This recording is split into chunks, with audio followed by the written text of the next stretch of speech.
Bien, bonsoir à toutes et à tous. Je vous propose, avant de faire l'appel, de vous préciser, comme à l'accoutumée, que ce conseil se tient en présence du public en nombre limité, c'est le cas, et dans des conditions conformes aux règles sanitaires en vigueur. Je ne vais pas vous rappeler les articles de loi. Le quorum est abaissé à un tiers des membres présents. L'élu peut être porteur de 2 pouvoirs. Les gestes barrières continuent d'être appliqués. Le retour à l'organisation selon les règles de droit commun n'aura donc pas duré très très longtemps, pour tout dire. Les débats sont également accessibles en direct sur la page Facebook et sur YouTube. Donc je vous propose de passer à l'appel des présents et je laisse la parole à Jacqueline Jouffret pour la questure.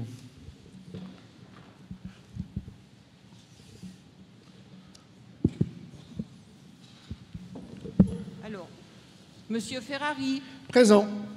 Monsieur Toscano. Présent. Madame Emery. Présente. Monsieur Nafosi. Présent. Madame Grand. Présente. Monsieur Bouquercy. Présent. Madame Rodriguez. Monsieur Langlais. Présent. Madame Laïb. Présent. Monsieur Gomila. Madame Chemry. Monsieur Alphonse.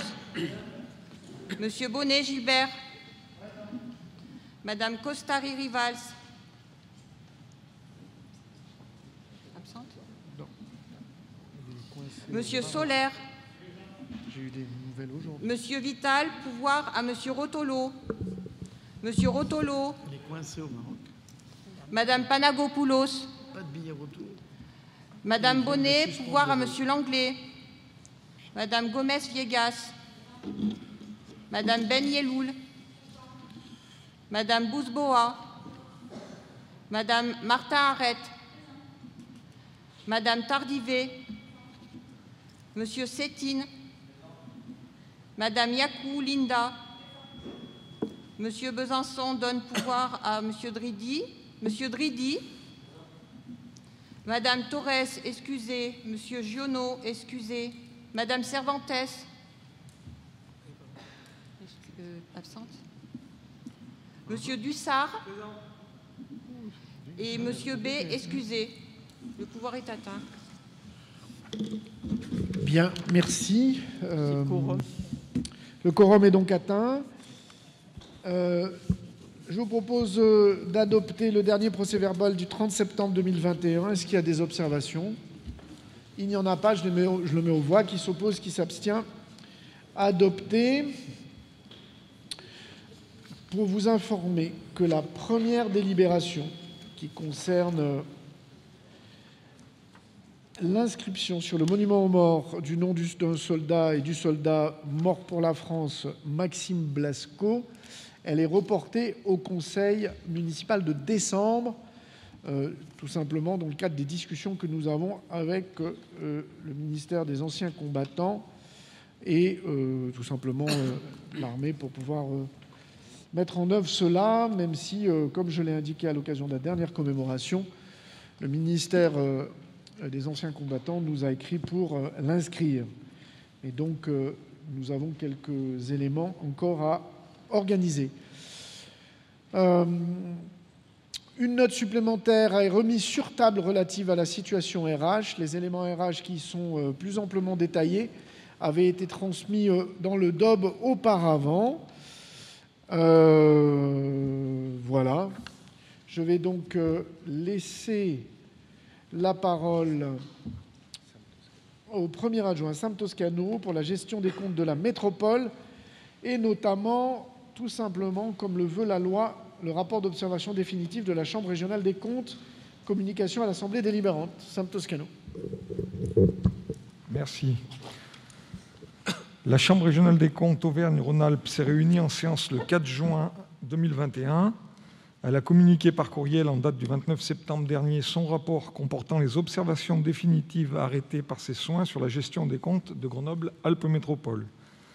La présentation de ce rapport ayant eu lieu au Conseil métropolitain du 24 septembre, la loi oblige les conseils municipaux des 49 communes à la présenter en séance. Il vous a été joint à la convocation. Le rapport fait 125 pages, je ne vais pas les lire ce soir, mais je vais vous lire les recommandations qui ont été faites par la Chambre régionale des comptes. Il y en a 6. La première, c'est d'élaborer et d'adopter les statuts de la métropole.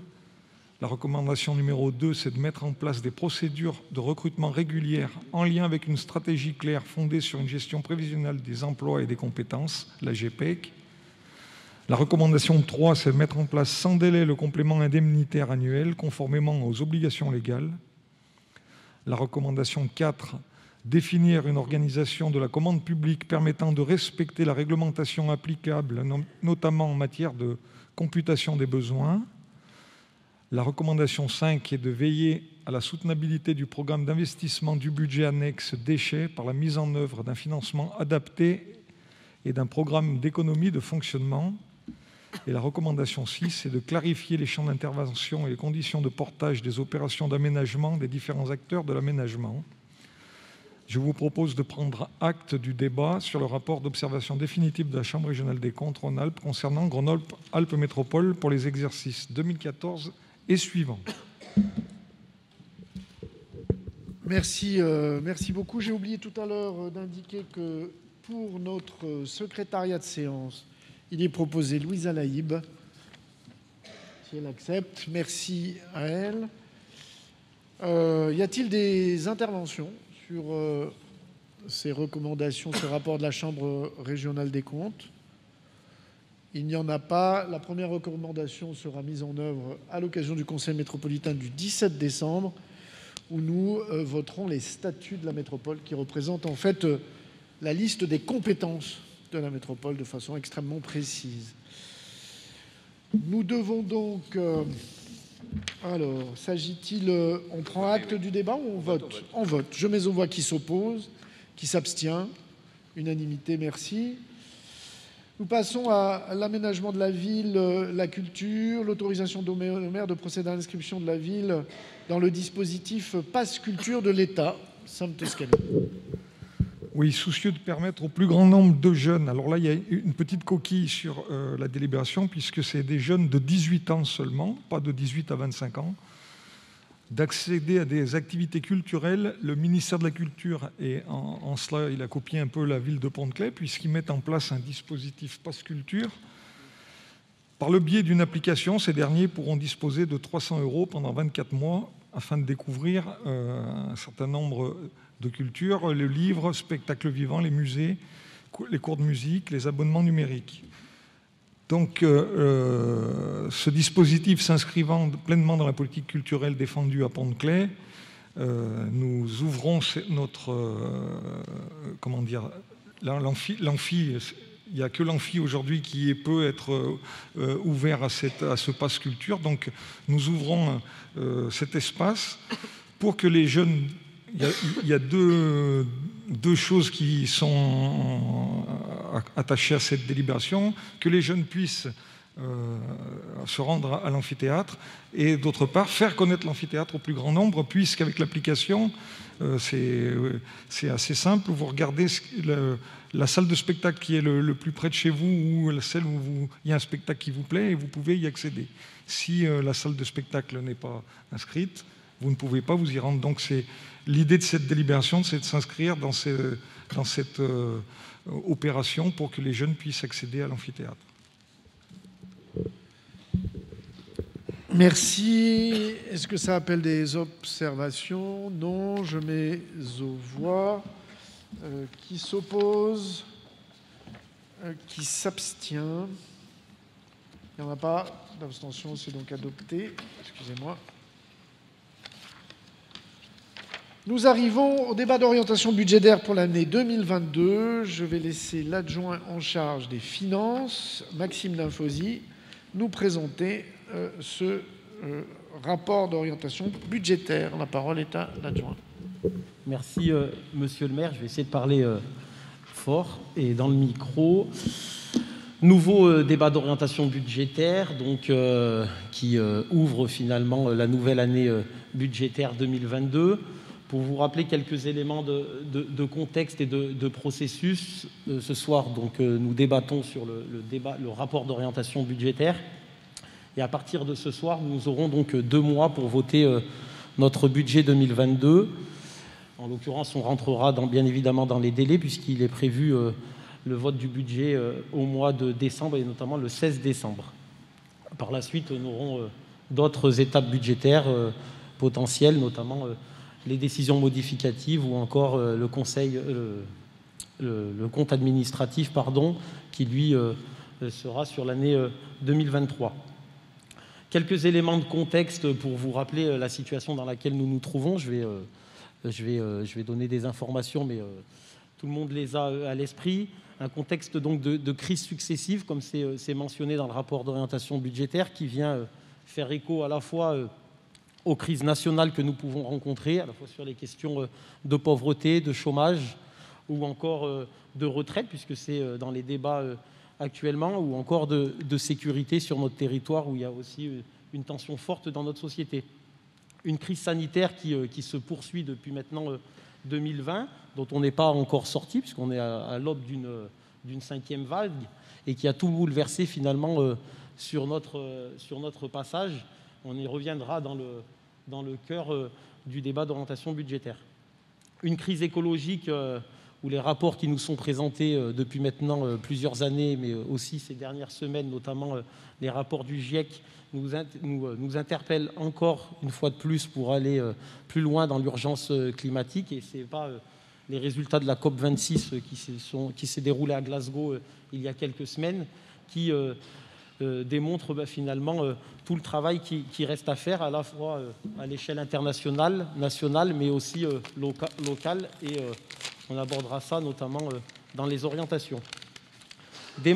D'un point de vue financier, des marges de manœuvre financières qui sont toujours pesantes, on le dit maintenant depuis plusieurs années, notamment sur la capacité autofinancière des collectivités et de leur libre administration, qui se réduit notamment au profit de l'État, qui est de plus en plus centralisateur sur un grand nombre de politiques publiques, et rappeler l'importance notamment de l'échelon local et du rôle de proximité que nous pouvons avoir au quotidien pour porter à la fois les affaires courantes, mais aussi dresser une vision collective des politiques publiques que nous avons envie de mener sur notre territoire.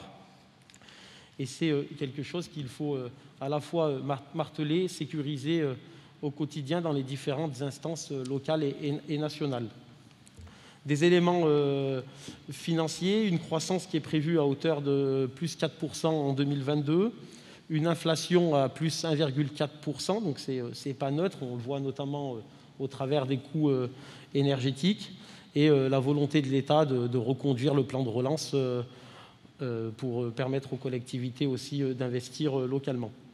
Le rapport d'orientation budgétaire, c'est à la fois l'occasion de poser les grands principes budgétaires de l'année, les priorités en matière de politique publique, mais aussi de faire de la prospective et de construire l'avenir. Donc on essaie au travers de ce rapport et de ces orientations être à la fois sur une logique à court terme en termes de politique publique, mais aussi de se poser calmement, collectivement, pour porter aussi la stratégie de mandat à l'échelle du mandat, donc jusqu'en 2026. Une année 2021 qui a été marquée bien évidemment par la crise sanitaire, on l'a dit, qui avait été notamment évoquée dans le vote du budget 2021, où on l'avait construit avec prudence, sans savoir réellement comment l'année allait se dérouler. Un début d'année qui a été compliqué, avec une succession de confinements, de stop and go, notamment sur différentes politiques publiques, et une fin d'année qui est encore marquée une nouvelle fois par ce contexte-là qui est pesant. Mais néanmoins, la volonté de la commune de maintenir en tout cas ses orientations et de porter une série de propositions que nous avons bien évidemment portées, à la fois sur le complément minimum garanti qui s'est vu mettre en œuvre, notamment en direction des personnes âgées des plus de 60 ans sur la ville. On y reviendra en matière d'orientation autour des politiques de solidarité. le soutien à la vie associative, le soutien au commerce de proximité avec une délibération portant sur une partie d'abattement fiscal. Là, une délibération tarifaire qui mettait à la fois plus de justice, plus d'équilibre, plus de transparence, avec notamment une volonté de passer de 9 à 15 paliers pour davantage d'équité sur les ménages qui utilisent nos services publics, ou encore la création de nouveaux équipements publics, je pense notamment au CCAS. Et pour terminer sur les impacts de la crise sanitaire, la mise en œuvre pendant quelques semaines qui a mobilisé des acteurs locaux sur le centre de vaccination. Les grands principes, on les avait notamment évoqués au moment de la campagne municipale et dans notre programme. Le principe numéro 1 était bien évidemment de maintenir et de développer le service public quand cela est nécessaire et utile, d'accompagner la transition écologique et énergétique pour préparer l'avenir, d'avoir un programme d'investissement pour transformer la ville à différentes échelles, sur des grands projets, mais aussi sur de la proximité, et tout en ayant en toile de fond la volonté aussi de soutenir les acteurs économiques locaux. Ça se construit avec une ambition d'avoir une maîtrise de nos finances publiques, pas de désinvolture budgétaire, mais une gestion saine de nos finances publiques, comme nous le portons maintenant depuis 2008. Avec une volonté affirmée de pouvoir aussi, dans ce contexte particulier, créer un matelas de protection en direction de nos concitoyens qui aussi sont impactés à la fois par la crise qu'on traverse, économique, sociale, et des conséquences qui sont lourdes pour notre territoire et pour nos concitoyens. Donc l'objectif, c'est aussi d'affirmer ces grandes politiques publiques et de permettre de jouer ce rôle d'amortisseur et de protection en direction des Pontois. Quelques outils à disposition qui ont permis de construire ce rapport d'orientation budgétaire, un plan pluriannuel d'investissement, on y reviendra, une maîtrise et un suivi notamment des dépenses de fonctionnement avec l'ensemble des services et différentes instances, dont un copil masse salariale, on reviendra sur le chapitre 012, qui permettent avec Dolores Rodriguez de pouvoir justement suivre de manière précise les enjeux liés aux ressources humaines sur la ville. Comment on a construit ce rapport d'orientation budgétaire? C'est le fruit notamment de nombreuses rencontres entre élus et services pour définir nos priorités. On a pris le temps de construire cela. On prend le temps sur l'échelle du mandat, mais on prend aussi le temps pour l'année 2022 de faire des priorités, de faire des choix dans un contexte budgétaire qui est, comme les années précédentes, pas si simple, en tension pour les collectivités et pour notre collectivité. Donc moi, je remercie bien évidemment à la fois les élus pour leur engagement, leur implication, et aussi l'ensemble des services. Il y a le DGS présent. Je tiens aussi à remercier le travail de tous les services pour vous permettre d'avoir ce soir finalement une photographie de la situation budgétaire sur la commune et de nous permettre collectivement de faire les bons choix en termes d'orientation. Un cadre budgétaire qui a été porté notamment dans le cadre d'une lettre de cadrage budgétaire pendant l'été, qui nous rappelle les grands équilibres budgétaires à avoir sur la commune, à la fois en termes de ressources et de dépenses. Une analyse des investissements sur le mandat. On est en 2022, c'est une année charnière. Il y a de grands projets qui prennent fin cette année. Et donc la volonté aussi de prendre le temps, au travers du plan pluriannuel d'investissement et des élus qui le composent, de prendre le temps de réfléchir sur les choix et la stratégie à la fois en matière d'investissement, sur la transformation de la ville comme sur la rénovation de nos équipements et de nos bâtiments publics. Une stratégie réaffirmée d'aller chercher des ressources quand cela est nécessaire, à la fois sur les volets investissement, je parlais tout à l'heure du plan de relance, d'aller solliciter l'ensemble des collectivités territoriales, la métropole, le département, la région, la caisse d'allocation familiale pour les politiques enfance-jeunesse, mais aussi en matière de fonctionnement, dès lors qu'on est en capacité d'aller chercher des ressources ailleurs, il ne faut pas s'en priver. Ce rôle de veille, il est porté à la fois par les élus et par les services. Une volonté qu'on réaffirme ce soir et qui fera l'objet d'une délibération dans quelques mois sur la volonté finalement de ne pas augmenter nos taux d'imposition sur la commune, cette année encore. Des marges étroites en termes de ressources, puisqu'elles sont composées à 80% de la fiscalité économique, à la fois la fiscalité reversée par la métropole au travers des dotations de solidarité, mais aussi des impôts qu'on prélève, notamment à la fois sur la taxe foncière. Également d'autres dotations et de subventions et des participations, notamment d'usagers aux services publics, comme traditionnellement nous l'avons. Une nouvelle tarification, je l'ai dit, pas d'augmentation des impôts, et ce qui ramène à une stabilité de nos recettes, notamment, comme vous pouvez le voir, dans le rapport d'orientation budgétaire. On est recettes stables, notamment, avec peut-être une légère baisse de la part de la CAF, donc la caisse d'allocation familiale. J'ai dit que c'était une situation donc financière marquée par la crise sanitaire, avec une baisse des recettes, notamment sur nos tarifications, due à l'arrêt de certaines activités. Je pense notamment à Flottibul. L'an dernier, on avait perdu en recettes près de 450 000 euros. Aujourd'hui, à la même période, on est à 300 000 euros. Donc, ce n'est pas neutre pour nos finances, et ça nous amène encore une fois à relater les impacts de cette crise. Il y a des charges de dépenses qui sont liées à la crise, une augmentation de notre section de fonctionnement sur le chapitre 011 de 2,5%, avec une part liée aux prestations et aux dépenses courantes de 1% et 1,5% notamment d'augmentation de nos ressources humaines, qui sont dues à la fois à de nouveaux recrutements et des renforts, notamment pour porter les politiques publiques. On a poursuivi le maintien de certains engagements, notamment sur des contrats de travail des agents, sur le soutien à la vie associative ou aux acteurs culturels. Donc la stabilité de ces recettes et l'augmentation des dépenses font qu'il y a une dégradation de l'épargne de moins de 15% au prévisionnel par rapport à l'année suivante, ce qui dégrade notre capacité d'autofinancement.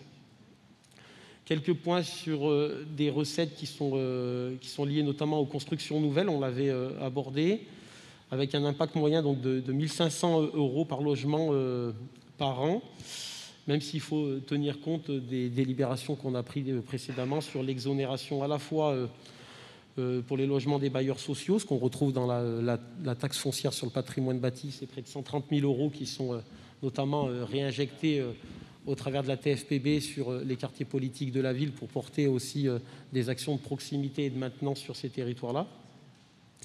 Et une exonération partielle sur les logements neufs. On avait pris un taux d'abattement de 40% il y a quelques semaines. Évolution également des bases locatives nationales, plus 2,5% en 2022. Donc il faudra qu'on mesure aussi cet impact-là. Il est positif pour la commune. Une perte de moyens où on est toujours contributeur de l'État à près de 400 000 euros par an. Donc, ce n'est pas anecdotique comme perte de moyens. Cette DGF négative permet notamment de contribuer au redressement des finances publiques. Et maintenant, depuis sa mise en œuvre, c'est un peu plus de 7 millions d'euros de pertes sèches pour la collectivité, ce qui représente une année finalement d'investissement sur la ville. On avait évoqué notamment la suppression de la taxe d'habitation avec un changement notamment sur le portage. Alors même si nous, on avait depuis maintenant plusieurs années pris une mesure qui mettait le taux communal à 0,001%, plus la loi de finances donc, qui exonère donc, à 50% les valeurs locatives sur les locaux industriels. Ça équivaut cela à près de 3 millions d'euros. Donc ce n'est pas des pertes puisque l'État nous redistribue ça sous forme de dotation, mais ça laisse encore un petit peu finalement d'incertitude sur la suite qu'on peut donner. J'ai rappelé tout à l'heure qu'il y avait moins 300 000 euros de recettes aujourd'hui, notamment liées à Flottibul. On avait pris une délibération au cours d'année sur la tarification, ce qui nous fait aussi perdre 36 000 € de recettes, mais ça permet aussi aux citoyens de la commune d'avoir davantage accès peut-être aux services publics. Des dépenses de fonctionnement donc en augmentation, je l'ai dit, plus 2,5%, qui sont notamment liées donc à l'évolution des carrières et à des besoins de renfort. Des charges des intérêts de la dette qui baissent, notamment liées au faible taux d'intérêt. Et on avait pris notamment au dernier conseil municipal une subvention aussi exceptionnelle à l'EHPAD à hauteur de 58 000 €. Donc c'est ce qui vient aussi porter la structure financière de la ville. J'ai rappelé tout à l'heure la notion notamment entre des recettes qui stagnent et des dépenses légèrement en augmentation, ce qui fait donc une érosion de l'épargne et donc une capacité de désendettement qui se rallonge et qui passe notamment de 8,2 ans à 9,5 ans. On a toujours sur notre endettement, une maîtrise de cet endettement. On a toujours 23 contrats d'emprunt qui représentent un stock de dette donc de 23,7 millions.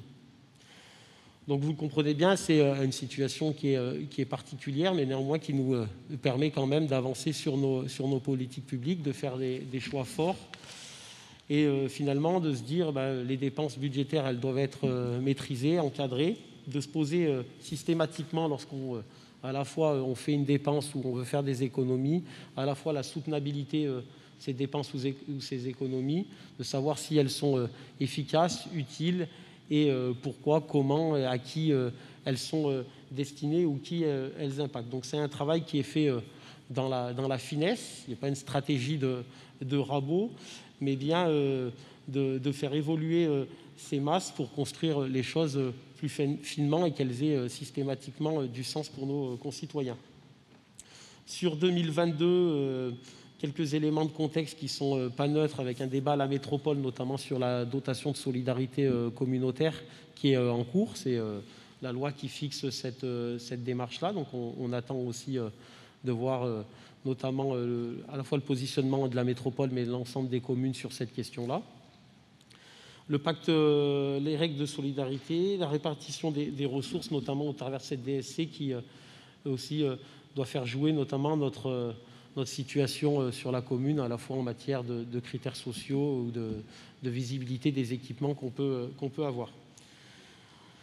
Il y a l'élection présidentielle donc en 2022 et législative. On verra aussi en 2023 comment cela évolue sur des prises de choix par l'État. Je vous ai évoqué les questions d'inflation sur les denrées et les matières premières notamment. Une volonté de diminuer d'1% le chapitre 011 par rapport à l'an dernier. C'est une consigne qui avait été donnée notamment dans le cadre de la lettre de cadrage, avec une volonté de regarder plus finement à la fois les prestations, les dépenses de prestations, de fourniture ou d'alimentation. Il y aura un enjeu fort, on y reviendra dans une prochaine délibération sur la délégation de services publics Alpha 3A qui prend fin le 31 août prochain. Donc c'est des éléments qui structurent notamment notre budget. Sur les priorités qu'on souhaite porter en matière de dépenses de fonctionnement et de politique publique, la même volonté d'avoir toujours une stratégie en matière de politique éducative en direction de nos enfants et de nos jeunes, de porter et de réaffirmer des politiques de solidarité pour accompagner à la fois les plus fragiles qui malheureusement sont nombreux sur notre territoire, au travers notamment du CCAS, de préparer l'avenir avec des politiques culturelles ambitieuses, sportives, notamment, et d'encourager aussi le tissu associatif par le maintien des enveloppes budgétaires, de répondre aux défis de la transition écologique et énergétique, à la fois sur les questions d'investissement, mais aussi sur les questions de fonctionnement, la manière dont on sensibilise, dont on accompagne aussi au changement de comportement, et de la volonté notamment d'investir massivement dans notre patrimoine public. Faire vivre et transformer Pont-de-Claix, c'est à la fois au travers de l'investissement sur les grands projets, mais aussi sur des projets de proximité. Je pense notamment à toutes les questions liées à la gestion urbaine et sociale de proximité. c'est faire vivre Pont-de-Claix au travers aussi des animations qu'on peut porter au quotidien, à la fois dans nos équipements, je pense aux centres sociaux, je pense sur l'EHPAD, je pense sur la jeunesse, mais aussi plus largement sur les manifestations de la ville. Et c'est aussi faire vivre Pont-de-Claix, c'est faire vivre Pont-de-Claix dans sa tranquillité et sa sécurité, au travers notamment des différents dispositifs qu'on peut avoir pour faire en sorte que chacun puisse se sentir bien. Sur l'investissement, c'est la clé de voûte bien évidemment du budget. Je l'ai dit tout à l'heure, si la capacité d'autofinancement se réduit, il faut aussi pouvoir être en capacité de dégager des marges de manœuvre pour maintenir finalement un budget d'investissement ambitieux à hauteur de 7 millions d'euros. Donc on travaille sur cette stratégie-là pour nous permettre de maintenir ce niveau d'engagement, à la fois, je l'ai dit, sur les aménagements pour construire la ville, sur les minotiers, sur les papeteries ou encore sur le collège des Îles-de-Mars. Construire et rénover donc des grands équipements. Je l'ai dit, pour le CCAS, on lance la démarche autour du centre social Jean Moulin. Il y a le pôle petite enfance qui est déjà sorti de terre et qui ouvrira fin août, début septembre. Le travail fait autour du chauffage urbain ou de l'éclairage public, qui est notamment aussi porté au travers du schéma directeur immobilier et énergétique qu'on porte maintenant pour nous permettre de nous éclairer sur les bons choix à faire en matière de réhabilitation thermique sur la commune. Ce sera une année où on lancera aussi de nombreuses études en matière d'investissement pour nous éclairer à la fois sur les stratégies à avoir en matière de patrimoine communal. Je pense notamment sur les écoles ou encore sur les questions de santé. Donc sur l'investissement, je m'arrêterai là. Et un dernier volet, notamment qui est lié à la masse salariale, vous avez une annexe qui vous a été fournie pour vous donner quelques informations supplémentaires. C'est le chapitre 012, donc qui constitue près des 2/3 des dépenses de fonctionnement. C'est pas neutre, mais c'est aussi une volonté affirmée maintenant depuis plusieurs années d'avoir aussi un nombre d'agents important sur la commune pour porter toutes les politiques publiques que je viens de citer.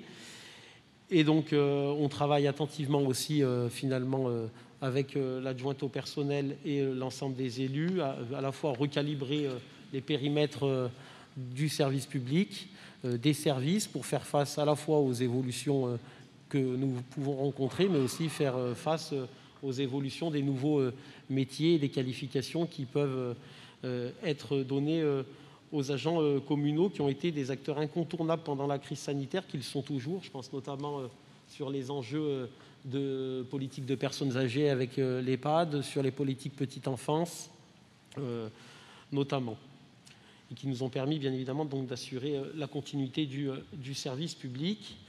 Une année particulière où on a vu le développement du télétravail, et on le verra que, notamment au moment du vote du budget, où on aura des dépenses supplémentaires en matière d'informatique. Le travail notamment sur la masse salariale pour inclure aussi des personnes en situation de handicap. On a pris une convention sur le FI et PHP sur 3 ans pour permettre d'inclure aussi et de permettre à des personnes en situation de handicap de travailler dans la collectivité.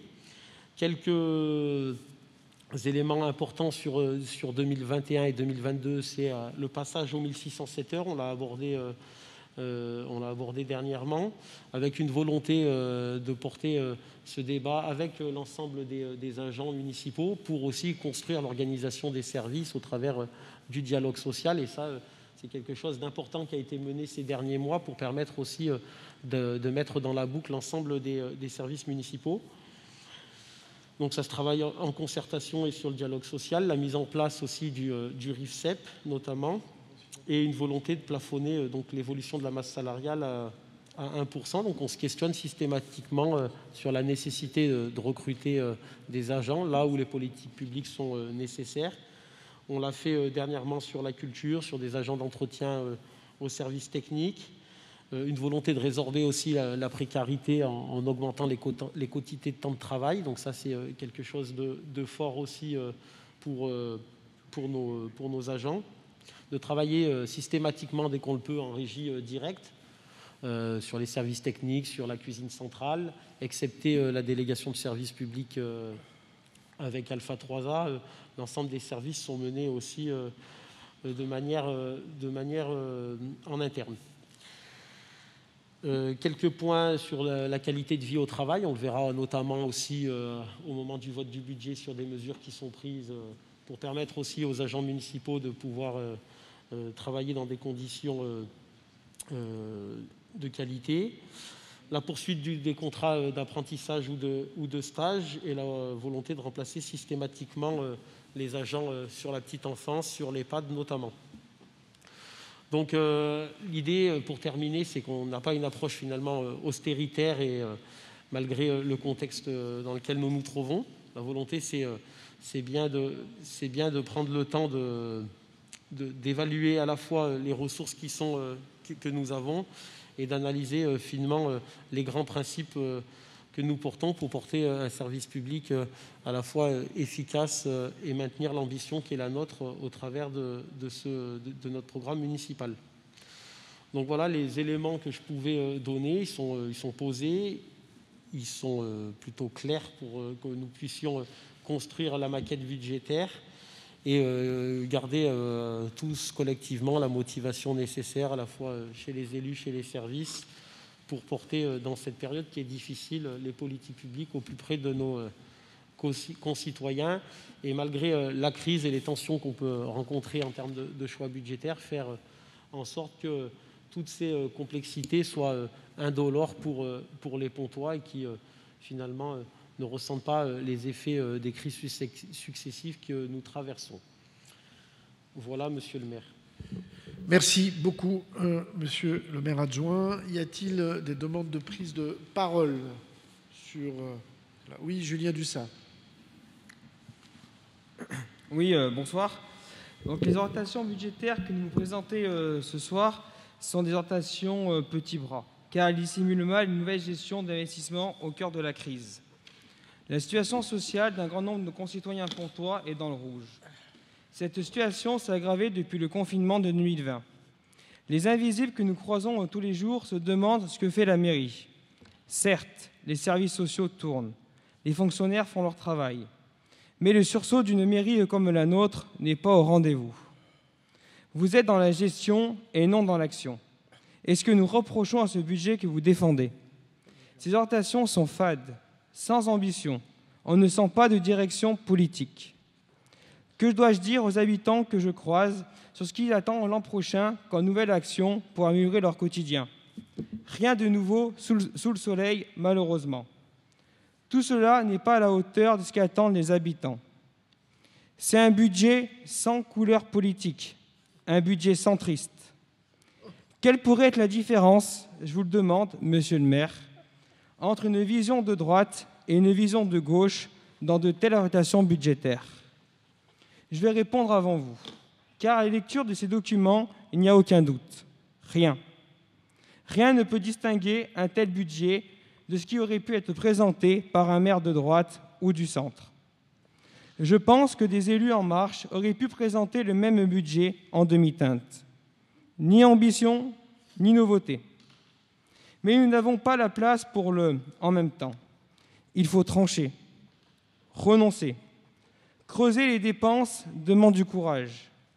Mais c'est justement au cœur de la crise qu'il faut mobiliser les deniers publics. La gestion en bon père de famille, ce n'est pas de la politique. Vous posez simplement votre signature sur un document technique. Mais l'histoire de la gauche, c'est l'investissement, le service public. On ne voit aucun sursaut, aucun choix éthique dans ce budget qui aurait pu être construit par n'importe qui. Nous revendiquons l'investissement public, l'investissement dans la redistribution, plus de moyens pour le CCAS, un soutien massif au monde associatif qui font avancer notre ville. Par comparaison, nous notons qu'il n'est fait aucun état des gabegies. Quid des dépenses de matériel, de l'augmentation de la masse salariale sans effet sur le quotidien des habitants? Quid des passoires énergétiques? Quid de l'écologie populaire qui devrait permettre à nos habitants de se chauffer moins cher? Quid de notre jeunesse? Où tout cela paraît-il réellement dans ces orientations hormis dans des poncifs? La transition écologique devrait être votre priorité. On le sait. Ce sont les publics fragiles qui subissent les conséquences du changement climatique. Les enfants d'ouvriers, les personnes fragiles socialement, les personnes âgées. La vie doit donner du sens à la mobilisation mondiale pour le climat. Aucune écologie que politique ne ressort de dotation budgétaire. Alors non, on ne peut pas monter un petit budget tranquille, un budget petit bras, un budget qui aurait pu être présenté par un homme de droite, un budget qui oublie que les plus fragiles souffrent, un budget tourné vers l'intérieur qui oublie ce que sont les Pontois. En conclusion, il faut être honnête et dire les choses. Nous sommes l'opposition. Le droit ne nous donne pas les moyens d'un contre-budget. Nous ne sommes pas associés à votre travail et vos équipes, comme les nôtres, s'opposent politiquement. Pour des convictions, car nous n'avons pas les mêmes visions du monde. C'est la démocratie locale. Que les Pontois ne s'y trompent pas. Nous ferons notre devoir d'opposition avec courtoisie et fermeté, avec modestie et humilité, mais sans faiblir. Car comme l'écrivait Victor Hugo dans Les Misérables, le mérite de travailler selon ses forces. Merci. Y a-t-il d'autres demandes de prise de parole? Myriam Martin-Arrête. Merci, monsieur le maire. Ça va être difficile de passer après cette brillante allocution. Donc, la séquence budgétaire qui s'ouvre par ce débat d'orientation budgétaire est singulière à plusieurs titres.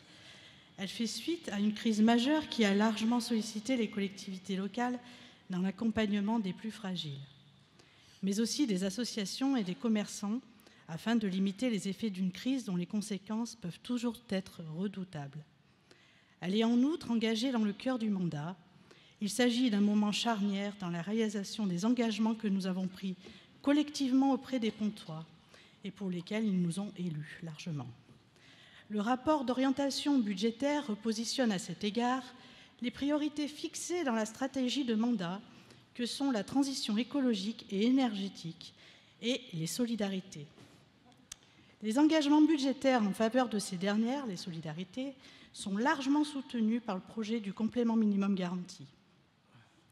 Après un lancement réussi cet automne, il atteindra pleinement son objectif en ce qui concerne son volet dédié aux personnes âgées au cours de l'année 2023.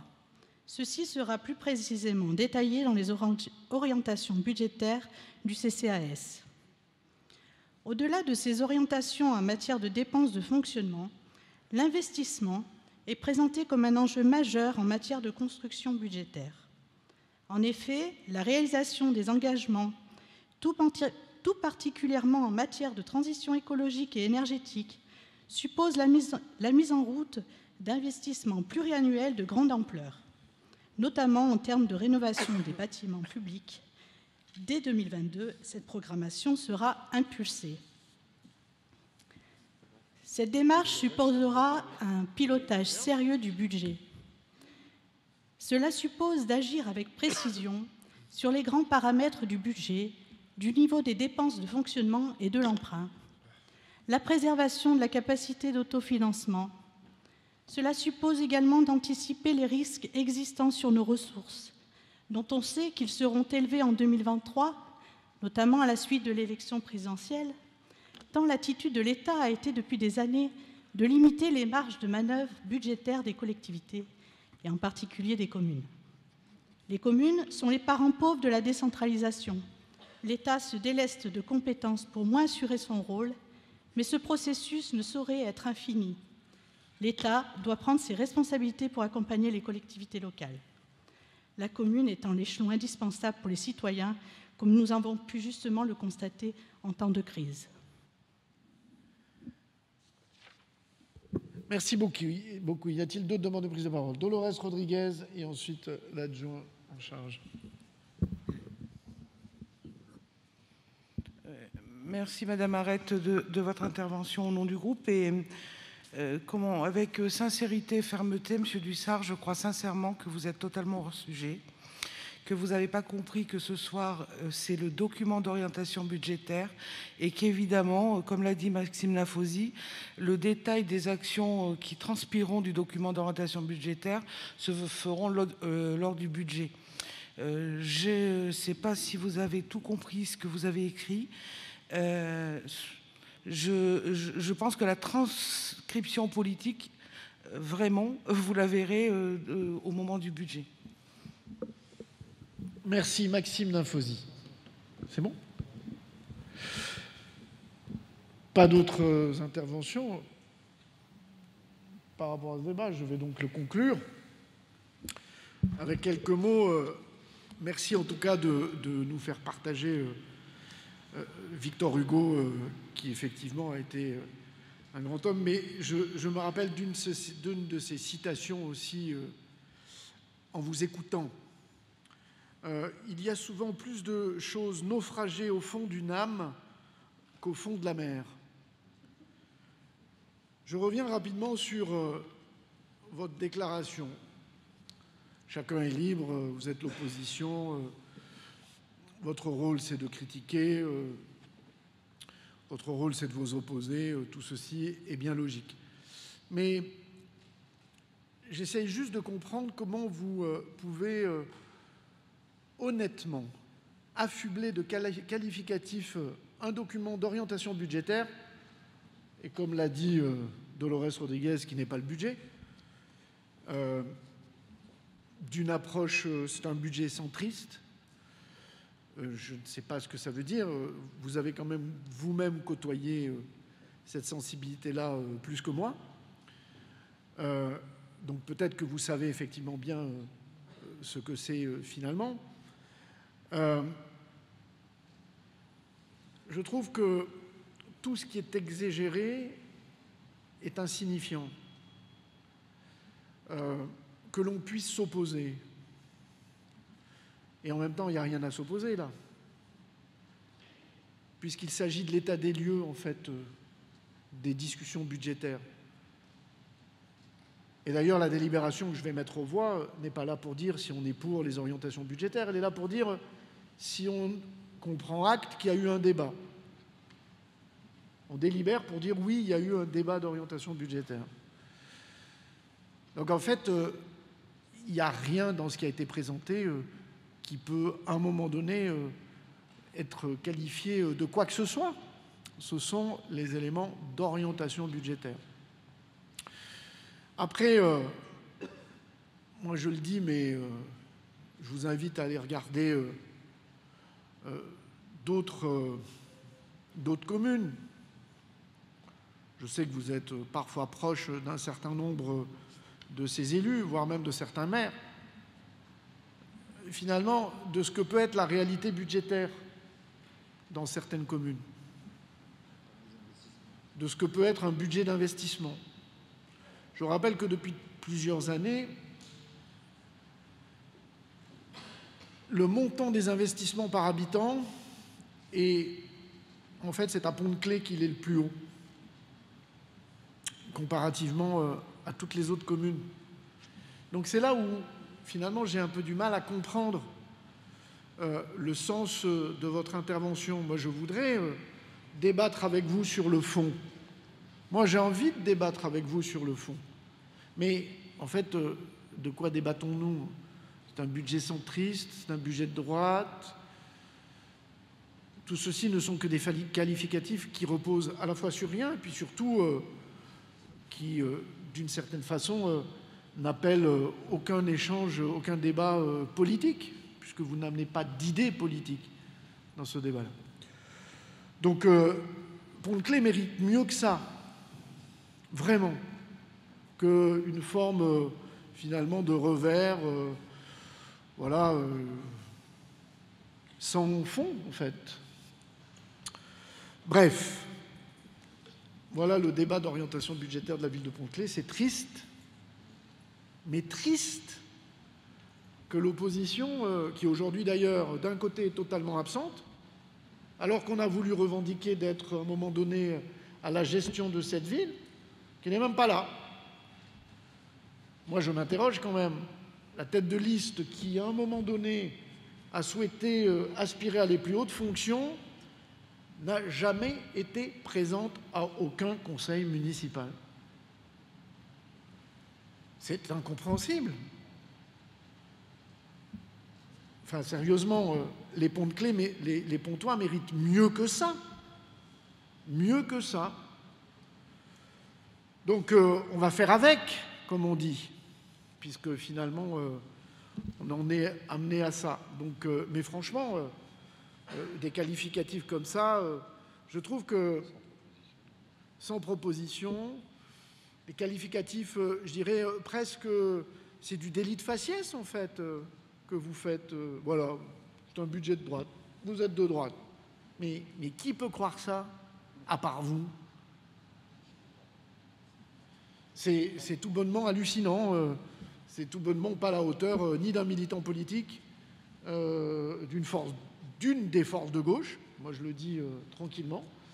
Et c'est pas à la hauteur du débat de ce conseil municipal. Donc, écoutez, j'ose espérer qu'à l'occasion du vote du budget qui est prévu pour fin décembre, on aura les débats d'un meilleur niveau. Parce que là, franchement, c'est râler pas crête, quoi. Râler pas crête. Donc on verra bien tout ça. Mais le débat, désormais, je vais le clore. Mais je pense que c'est la première fois dans l'histoire de cette commune qu'il y a un débat d'une telle pauvreté. Et merci à l'adjoint, en tout cas, et aux élus d'avoir contribué à ça dans l'intérêt de nos concitoyens. Merci au service pour ce travail-là. Merci beaucoup. Et puis, je vous propose tout simplement de mettre aux voix, non pas un budget, le fait que l'on a eu un débat. Alors, si vous veniez en plus à ne pas voter le fait qu'on a pris un débat alors que vous êtes intervenu, alors là, je pense que j'aurais touché à peu près le pompon, là. Je vais mettre aux voix. Comment ? Un débat d'orientation, on prend acte, on ne vote pas. Si, on vote la délibération qui prend acte du débat. On prend acte, ok. Eh oui, voilà. Bien, je mets aux voix. Qui s'oppose, qui s'abstient. Bon, pour moi, il y a une unanimité déjà là-dessus. Abstention. Attendez, je n'ai pas compris. Abstention. Comment ? Abstention ? Opposition. Opposition au fait qu'on a eu le débat d'orientation budgétaire. Bon, écoutez, effectivement, j'avais raison d'être finalement inquiet sur le sens des choses. Bon. Donc, vous avez bien compris, la presse, il n'y a pas eu de débat. Il y a eu un débat, mais il n'y a pas eu de débat. C'est le monde magique d'Harry Potter, hein, ici. Bien. Il y a eu un débat, en fait. Ben alors Mais en fait, on a eu un débat, on a fait une déclaration, ça vous a mis en colère. Ah, pas très du bien. tout. Aussi, Oh, aussi. non, Vous savez, pour nous, la politique, quoi, pour moi, mais aussi pour le groupe Agence Pontclé, la politique, c'est pas notre métier. Donc du coup, on peut dire les choses claires, nettes et précises. On n'a pas besoin de faire des alliances contre nature pour sauver son propre poste. Après, ça peut comprendre, il y a peut-être des amitiés qui sont derrière. Mais quand la politique, c'est notre métier, c'est une force. Comme ça, moi, les choses peuvent être dites. On peut prendre des décisions, mettre en cohérence des choses que la population demande, que les Pontois puissent avoir. Cela n'est pas le débat d'orientation budgétaire. Comment ? Cela n'est pas le débat d'orientation budgétaire. Le vote a eu lieu. Donc le débat est clos sur ce point. Et je vous propose que nous passions et sans aux autres débats. On peut s'exprimer ici. On est quand même un conseil municipal. Vous débattez sur les délibérations, mais pas entre les délibérations. Donc je vais mettre aux voix tout simplement. Je vais laisser la parole donc c'est le débat d'orientation budgétaire. À l'adjoint en charge des finances, Maxime Linfosi, pour l'indemnisation d'un préjudice suite à une intervention. Oui, dans le cadre d'une astreinte technique, donc dans la nuit du vendredi 30 au 31 juillet, sur Flottibule, il y a un espace snack et une prise a été débranchée, et ce qui a occasionné donc une perte de marchandises pour la gérante du snack. Donc la délibération prend acte de rembourser à hauteur de 470,73 € pour la perte de marchandises de la gérante. Des observations ? Non. Je mets aux voix.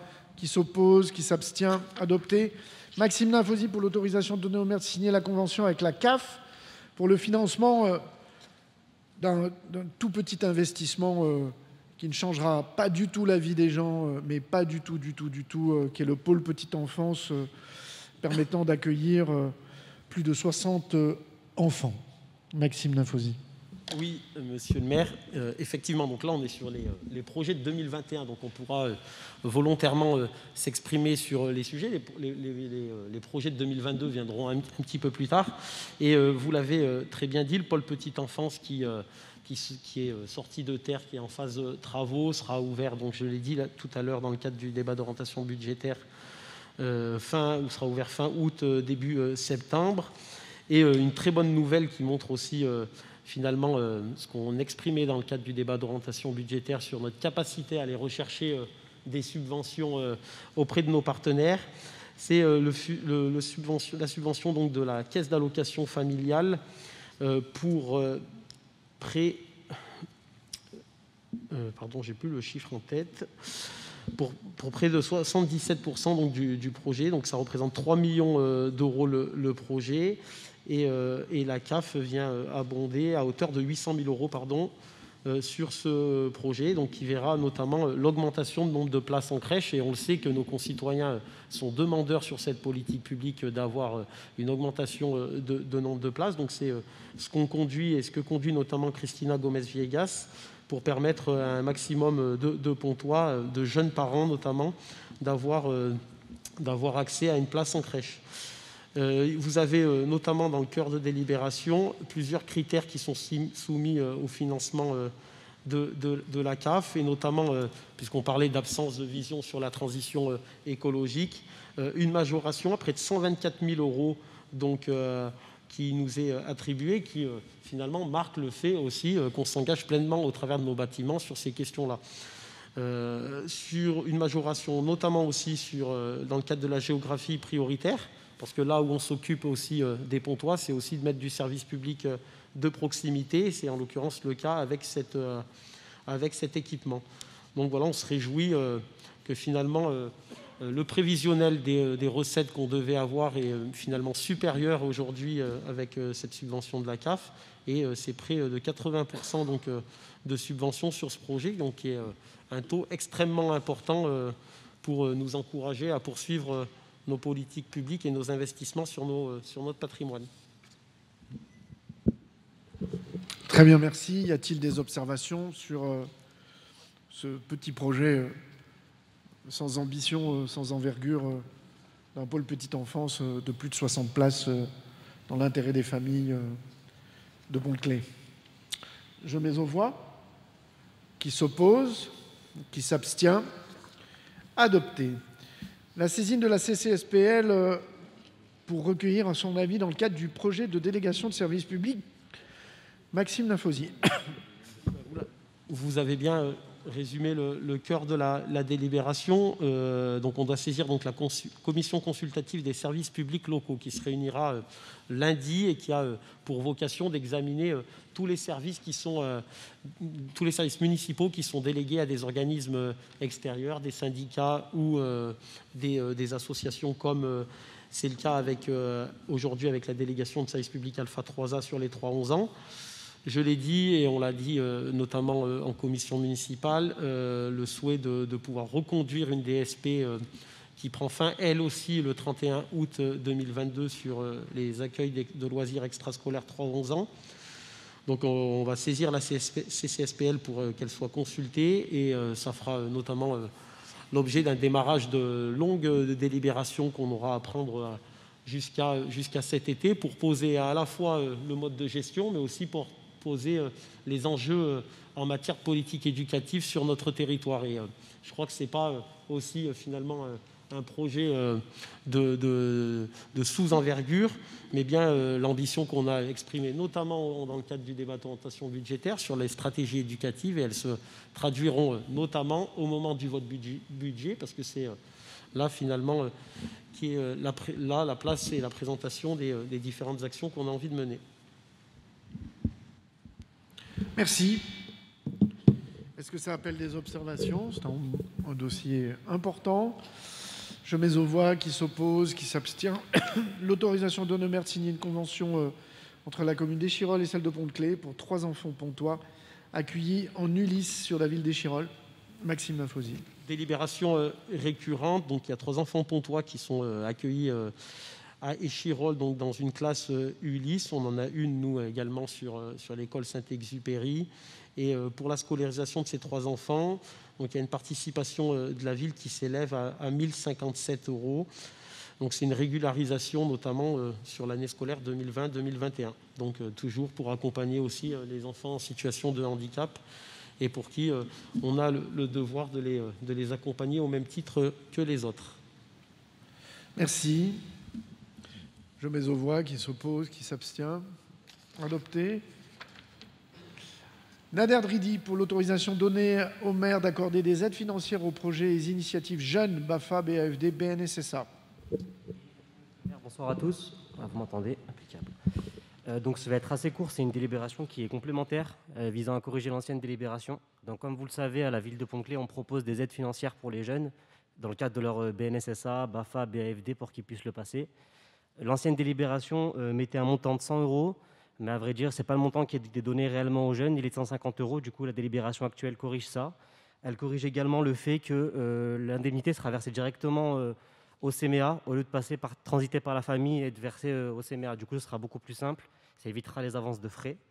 Et je terminerai du coup pour dire que l'évaluation de politique jeunesse arrive à sa fin. Donc je tiens à remercier Ferhat Setin et Maxime Linfosi pour l'accompagnement et pour les services également. Et on est pressé de savoir les résultats et de pouvoir continuer à travailler sur le projet. Voilà, merci à tous. Merci. Y a-t-il des observations? Non, il n'y en a pas. Qui s'oppose, qui s'abstient? Unanimité, merci. Maxime Linfosi pour une autorisation donnée au maire de verser une subvention à l'association AAA, Amis Artistes Amateurs. Oui, donc on travaille avec cette association qui est notamment sur les questions d'accès à la culture et d'activités culturelles. Et l'idée, c'est de pouvoir justement les accompagner au travers d'une subvention à hauteur de 2 000 € qui sera versée en 2 fois pour, là, encore une fois, soutenir le tissu associatif. Donc, c'est un élément important qu'on a largement évoqué, mais aussi soutenir les pratiques culturelles chez nos enfants. Et on sait que ça passe à la fois par le travail qui est fait par le premier adjoint sur ces questions-là, notamment au travers de l'amphithéâtre, de la bibliothèque, etc., mais aussi par les associations qui maillent notre territoire. Et en l'occurrence, comme le coût est élevé, le coût d'adhésion est élevé sur ces pratiques-là, on a souhaité pouvoir accompagner et réduire le coût de licence pour les plus jeunes, de manière à ce qu'ils puissent aussi accéder plus fortement à cette pratique-là. Donc en matière à la fois de soutien à la vie associative, puisque c'était évoqué aussi en matière de soutien à la jeunesse, on coche aussi ces cases-là ce soir. Et je le rappelle, si on peut en fin d'année attribuer des subventions, et pas des subventions exceptionnelles, mais des subventions qui sont dans le corps du budget vie associative, c'est parce que aussi, depuis maintenant 1 an et demi, il y a une réflexion plus poussée pour pouvoir accompagner les associations au plus près de leurs besoins réels et pas d'être finalement dans une forme d'accompagnement au doigt mouillé, mais bien d'analyser les choses plus promptement pour accompagner le plus grand nombre et faire bénéficier l'ensemble des Pontois aux politiques sportives, citoyennes et culturelles sur notre territoire. Merci. Y a-t-il des oppositions, des abstentions? Il n'y en a pas. Je laisse la parole à Dolores Rodriguez pour la mise en place en direction des agents d'un dispositif de signalement d'actes de violence, de discrimination et de harcèlement moral ou sexuel ou d'agissement sexiste conformément à la loi de la transformation de la fonction publique. Voilà, merci Monsieur le maire, vous avez largement tout dit. Nous devons mettre en place ce dispositif et l'acter par une délibération depuis le 1er mai 2020. Il faut savoir que des choses existaient à la ville, hein, on traitait ces questions-là, mais là, la loi nous oblige à délibérer sur cette question. Nous l'avons passée au CT, qui a émis un avis favorable sur ces dispositions. Hein. Vous avez le corps de la délibération qui vous indique que c'est l'accompagnement, l'orienter les agents, soutenir et protéger les victimes et traiter les faits pour qu'ils ne se reproduisent plus. Ça veut dire aussi que tout signalement doit être pris au sérieux. Toute victime doit être considérée comme une victime potentielle. Il y a là quand même la présomption d'innocence parce qu'il faut quand même être et diligenter des enquêtes administratives, mais ça, nous l'avons travaillé dans le cadre du dialogue social et nous sommes fait accompagner, y compris par la médecine du travail, sur jusqu'où on peut aller dans le report de ces questions-là pour pouvoir les suivre au mieux. Merci. Est-ce que ça appelle des observations? Non. Je mets aux voix. Qui s'oppose? Qui s'abstient? Unanimité. Merci. Dolores Rodriguez pour le ratio pour les avancements de grade. La délibération propose des ratios. Alors, je serais bien contente que M. Dussart, en l'occurrence, se rapproche des communes de la métropole pour voir les ratios d'avancement pour les personnels qui sont à la hauteur de Pont-de-Claix. Il est aussi sans savoir que nous sommes en 2018, parce que quand même, hein, je veux dire, on peut avoir une amnésie totale sur tout un mandat, ne sachant pas qu'on a débattu ou ce que c'est un débat d'orientation budgétaire, mais en 2018, il a voté aussi, comme nous d'ailleurs, la délibération qui autorise la municipalité d'appliquer des ratios allant jusqu'à 100%. Donc les lignes directrices de gestion étant passées par là, nous sommes obligés de redélibérer à nouveau sur ces questions d'avancement. Voilà. Du coup, vous avez des ratios, des grades et des cadres d'emploi pour lesquels nous avançons. Merci. Y a-t-il des observations? Il n'y en a pas. Je mets aux voix. Qui s'oppose? Qui s'abstient? Unanimité. La modification du tableau des effectifs. Dolores Rodriguez. Modification du tableau des effectifs pour mettre en lien les besoins des services. Vous avez les trois premiers postes qui sont des recotations, hein, quand la majorité des communes sont plutôt dans les décotations et dans les suppressions de postes. Là, vous voyez, nous recotons les postes pour répondre au mieux aux besoins. Et nous avons estimé normal de supprimer le poste du DGA de proximité, puisque ce poste, dans la nouvelle réorganisation des services techniques et de la direction, je ne sais plus comment elle s'appelle, elle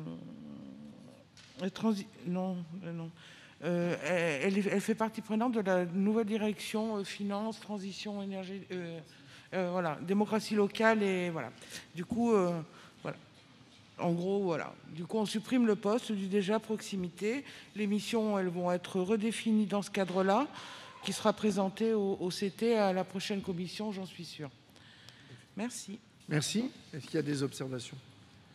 Non. Je mets aux voix. Qui s'oppose? Qui s'abstient? Unanimité. Le plan air, énergie, climat métropolitain horizon 2030. Approbation du plan d'action de la ville de Pont-de-Claix. Je laisse à Michel Langlais le soin de présenter cette délibération. Petit bras, moyen bras, gros bras, nous verrons. Michel Langlais. Merci, monsieur le maire. Oui, une délibération très importante qui va fixer nos engagements en termes de climat pour l'échéance 2030. Et une délibération d'actualité également, puisque nous sortons, comme vous le savez, de la COP26 qui s'est terminée il y a quelques jours. Cette COP26 qui est globalement décevante, un échec, disent de nombreux observateurs, et en effet un accord qui amènera une augmentation de 2,7 degrés en 2100 sur le globe, quand les accords de Paris en 2015 s'accordaient sur une limitation à 1,5 degré, les grands pays de ce monde n'ayant pas réussi à se mettre d'accord sur des engagements forts. On retiendra notamment l'émotion du président de la COP26 lors de son discours de clôture, ses larmes retenues, sa déception et même ses excuses. Notre territoire est pourtant extrêmement concerné par ce changement climatique. Plusieurs articles dans le Dauphiné ces derniers jours nous éclairent sur l'impact dans les Alpes de cette évolution. Thierry Lebel, par exemple, directeur de recherche de l'Institut de géosciences et de l'environnement de Grenoble, nous indique que l'augmentation des températures a un facteur x2 dans les Alpes. C'est-à-dire que si l'augmentation globale sur Terre est de 3 degrés en 2100, dans notre région, nous aurons plus 6 degrés. Plus 6 degrés, cela se traduit notamment par des pics réguliers à 45 degrés à l'ombre dans l'agglomération grenobloise.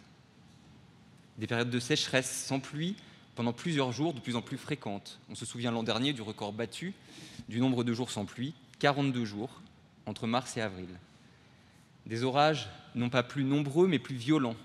En effet, plus l'air est chaud, plus il est chargé d'eau, et donc la quantité d'eau qui tombe lors des orages est beaucoup plus importante. C'est inquiétant dans une région comme la nôtre, sujette au risque des torrents et des inondations.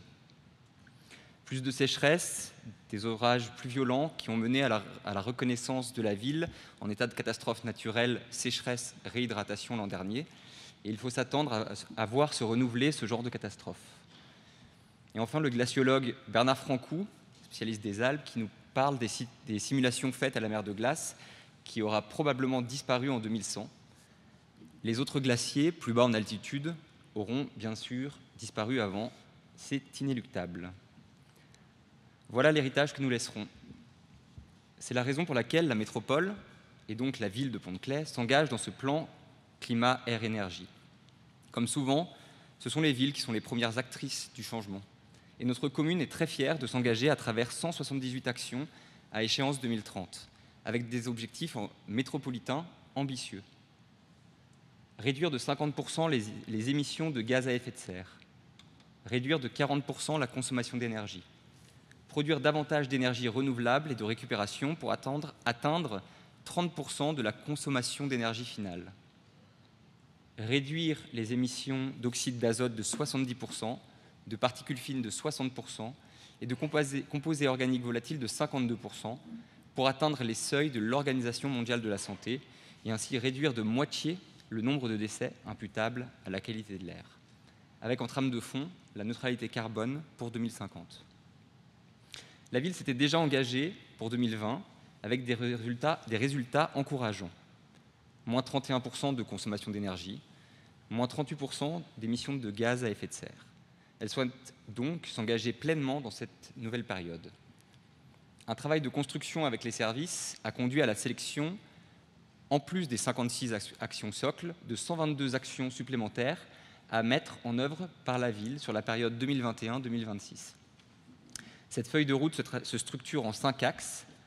L'adaptation au changement climatique, avec notamment des actions de végétalisation des cours d'école, de l'espace public, de réintroduction de pratiques de gestion différenciées dans nos espaces verts, en vue de favoriser la biodiversité, mais aussi le confort et le bien-être des habitants. L'énergie et la qualité de l'air, avec notamment des actions en faveur de la rénovation énergétique des logements et le développement des mobilités douces auprès des habitants. Un autre axe qui est le partage et la valorisation des ressources du territoire, avec des actions en faveur du soutien d'une production et d'une consommation alimentaire locale et de qualité, comprenant des actions de sensibilisation à destination des plus jeunes notamment.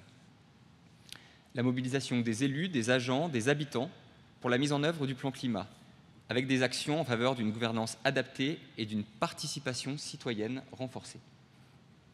Et enfin, l'exemplarité de la collectivité, avec des actions fortes en matière de gestion de patrimoine, de rénovation du parc d'éclairage public et de renouvellement de sa flotte de véhicules, dans sa gestion des déchets et sa production d'énergie renouvelable.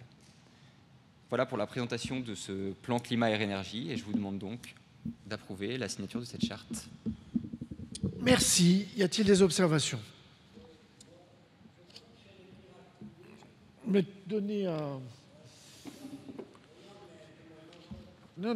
Il faut que tout le monde entende. Oui, moi je pense que sur l'éclairage public, on peut agir parce que de 22h à 5h du matin, quand on voit le nombre de, je sais pas comment qu'il faut appeler, de points lumineux, tout ce qu'on veut, je trouve que là, il y a vraiment quelque chose à faire. On peut faire des économies. Merci. Est-ce que ça appelle des observations? Bien sûr.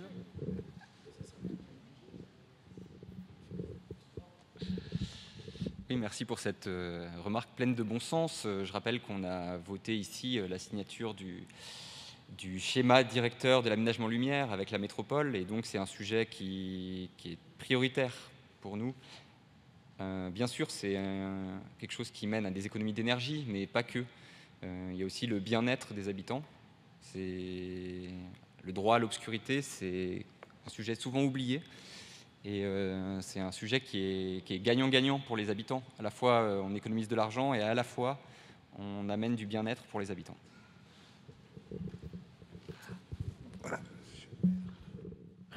Le droit à l'obscurité, ça pourrait peut-être donner des envies à un moment donné. Peut-être que d'ailleurs, ce sujet de l'éclairage public, on verra si on l'a dans le budget. On verra ça au mois de décembre. C'est le teaser pour montrer si d'ici là, le budget va faire de la gonflette avec les petits bras ou pas. Gilbert Bonnet. Merci, monsieur le maire. Rapprochez-le. Merci, monsieur le maire. Monsieur le maire, mes chers collègues, je vais vous faire une déclaration au nom du groupe Pont-de-Claix, une ville qui avance, concernant le plan énergétique. La mise en place du plan Air, Énergie, Climat métropolitain et sa déclinaison à l'échelle de la commune résonnent avec le rapport d'orientation budgétaire au sein duquel le SDI, schéma directeur immobilier énergétique, a été évoqué parmi les investissements qui sont réalisés dans les années à venir. C'est une singularité de la commune de Pont-de-Claix. La mise en place d'un SDI est en effet particulièrement rare, d'autant plus pour les communes de notre stade. La commune fait également partie des rares communes de la métropole à être directement actionnaire de l'ALEC, Agence locale de l'énergie et du climat. Seulement 4 communes le sont. Cela démontre son engagement dans la transition écologique et énergétique, l'un des 2 piliers de notre stratégie de mandat. Le SDI, c'est également un acte vertueux qui allie à la fois entretien du patrimoine communal et transition énergétique des bâtiments. Cela aura en outre un impact positif sur les dépenses de fonctionnement de la commune, particulièrement en matière de consommation de fluides.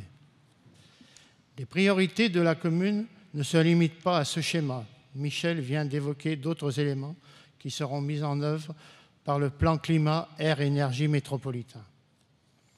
Je me permets tout de même de citer en plus la mise en place du tram E, qui reste un souhait important de la commune, pour lequel nous serons certainement amenés à délibérer dans un prochain conseil municipal, en lien avec d'autres communes concernées, afin de rappeler au SMAG notre attachement à la prolongation de la ligne.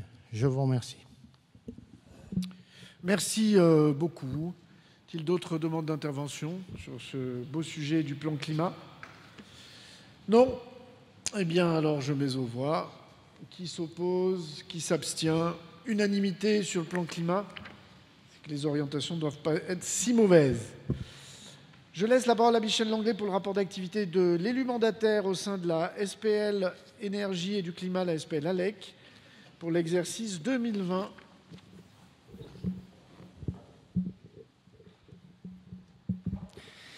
Oui, merci, monsieur le maire. Donc, en effet, une délibération assez classique de rapport d'activité des SPL où nous sommes actionnaires. Gilbert Bonnet l'a rappelé, nous sommes une des 4 communes actionnaires de la LEC en plus de la métropole. Et à ce titre, nous siégeons au conseil d'administration. La SPL ALEC, je le rappelle, c'est la transformation de l'association ALEC, qui est devenue SPL en février 2020, société publique locale, et qui a pour objet la mise en œuvre des politiques climatiques, des politiques climatiques et de transition énergétique des collectivités territoriales actionnaires. L'association ALEC, elle, a fusionné il y a quelques jours avec l'association AGEDEN, et afin de n'avoir plus que sur le territoire que 2 structures, et amenant ainsi plus de clarté sur ces sujets de réduction des consommations énergétiques. Donc vous avez en annexe de ce rapport le rapport de la SPL ALEC pour sa première année d'exercice. Et je rappelle que c'est un formidable outil, la SPL ALEC, qui nous accompagne sur de nombreux sujets dans la ville, notamment le schéma directeur immobilier énergie, mais pas que, et qui a vocation à grandir sur le territoire. Merci beaucoup. Y a-t-il des observations? Non. Un grand merci à Michel Langlais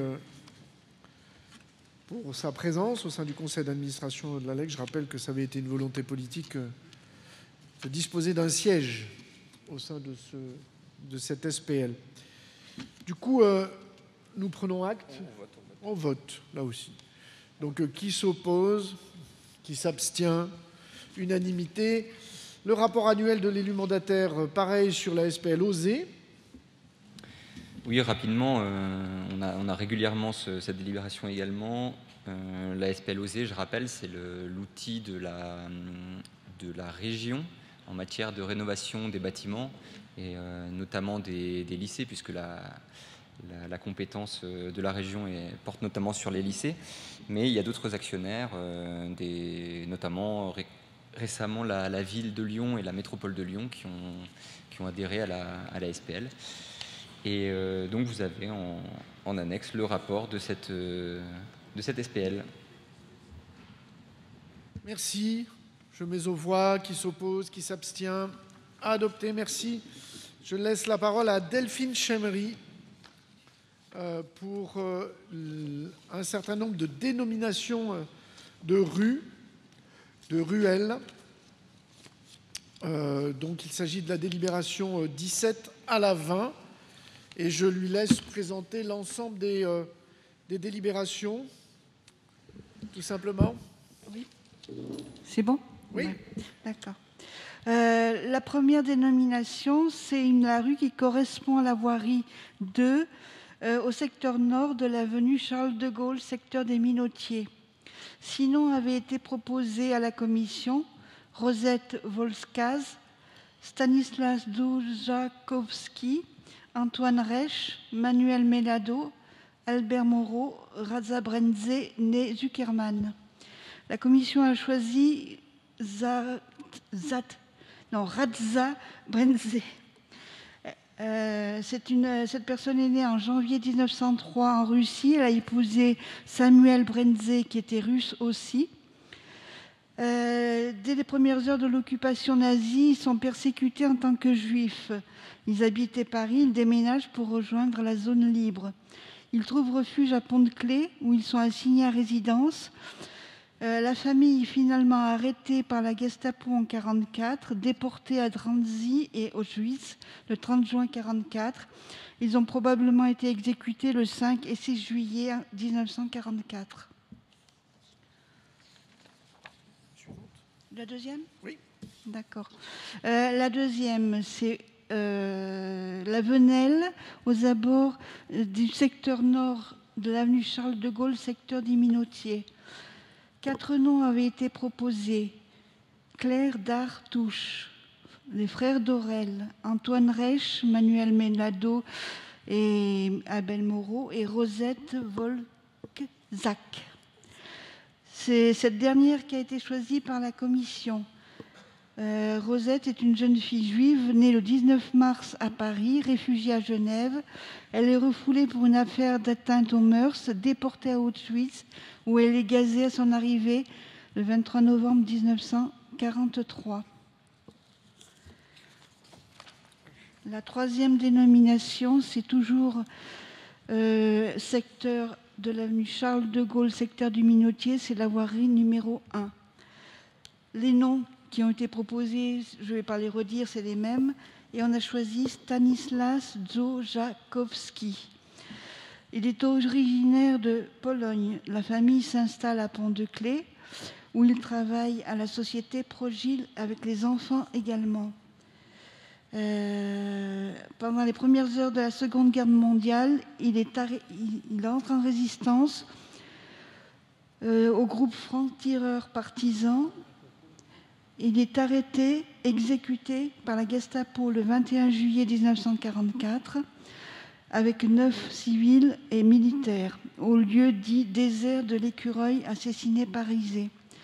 Il est enterré au vieux cimetière de Pont-de-Claix et il y a un monument à son effigie à Cessiné-Parisé. Et la dernière, 3 noms ont été proposés. Alors, c'est quartier de la Digue, secteur des papeteries. 3 noms ont été proposés. La rue Henri-Sombardier, rue Océ-d'Arrêt, rue des Tilleuls. La commission a choisi rue Océ-d'Arrêt. Ce nom, il fait un lien avec l'histoire des papeteries. La famille faisait partie des derniers occupants des papeteries. Merci pour cette présentation complète. Merci beaucoup à la commission qui s'est réunie pour faire ce travail, ce qui vous montre là aussi l'évolution du quartier des Mignotiers, la volonté de travailler sur la question du devoir de mémoire, de lutter contre toutes les formes de discrimination et aussi de féminiser le plus possible un certain nombre de rues et de lieux.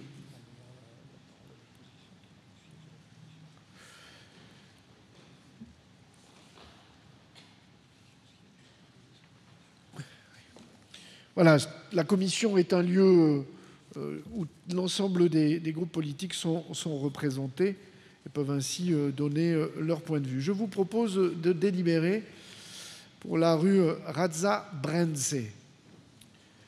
Qui s'oppose? Qui s'abstient? Adopté. La ruelle ou Venelle Rosette Volkschak. Qui s'oppose? Qui s'abstient? Adopté. La rue Stanislas Dwojakowski. Qui s'oppose? Qui s'abstient? Unanimité. La dénomination de la rue Océ-d'Arrêt. Qui s'oppose? Qui s'abstient? Adopté. Merci. Nous arrivons aux décisions du maire prises par délégation du conseil municipal. Vous avez la liste. Est-ce qu'elles appellent des observations? Oui. Julien Dussart. Pour la numéro... Oui, la numéro 84 dans votre budget Petit Bras. Et d'ailleurs, je vous remercie, parce qu'il faut savoir remercier, de répéter plusieurs fois le terme qu'on emploie. En général, quand on emploie toujours le même terme, ça veut dire qu'on a une petite inquiétude, qu'on est inquiet, ou peut-être que la déclaration que j'ai pu vous la lire, ça va peut-être fait réfléchir sur vos orientations. Mais en tout cas, sur la décision du maire numéro 84, on se félicite de la mise en œuvre de la vidéosurveillance dans la ville, projet qui était prévu en 2020 dans votre stratégie de mandat. Dommage d'avoir perdu 2 ans. Et on espère que vous allez demander des subventions, notamment à la région de M. Wauquiez. Et si vous avez des liens particuliers avec Laurent Wauquiez, vous allez nous aider en ce sens. Donc je suis sûr qu'il vous entendra. Évidemment qu'on va aller chercher les subventions de celles et ceux qui nous aident et des collectivités qui nous aident naturellement. Juste pour rappeler, puisqu'il s'agit de sujets... c'est toujours facile de dire que de temps perdu, que de temps perdu. Je vous rappelle qu'avant d'installer tout simplement le système de vidéoprotection, il y a un peu du travail antérieur, et ce travail, il a été fait avec la gendarmerie nationale, qui a été tout simplement, c'est la brigade de Pont-de-Claix et l'ensemble des référents sûreté de la gendarmerie qui a travaillé tout simplement la cartographie de la vidéoprotection. Donc vous voyez qu'en fait, c'est comme si vous nous expliquiez que voilà, du jour au lendemain, on pose des caméras où on souhaite, où on veut, facilement, là où on décide, là où on estime qu'au doigt mouillé, il faut les faire. Vous savez, les choses, elles se travaillent quand même avec, je dirais, avec objectivité, elles se travaillent avec les professionnels, et en l'espèce, ce sont les gendarmes qui ont fait. Alors après, si vous estimez qu'ils n'ont pas fait leur travail assez vite, je vous laisse le soin de leur dire. Bien, s'il n'y a pas d'autres questions sur ce sujet, il n'y a pas d'autres points, il n'y a pas de vœux, il n'y a pas de questions orales. Donc l'ordre du jour est épuisé et je suspends la séance. Il est 20h13. Merci.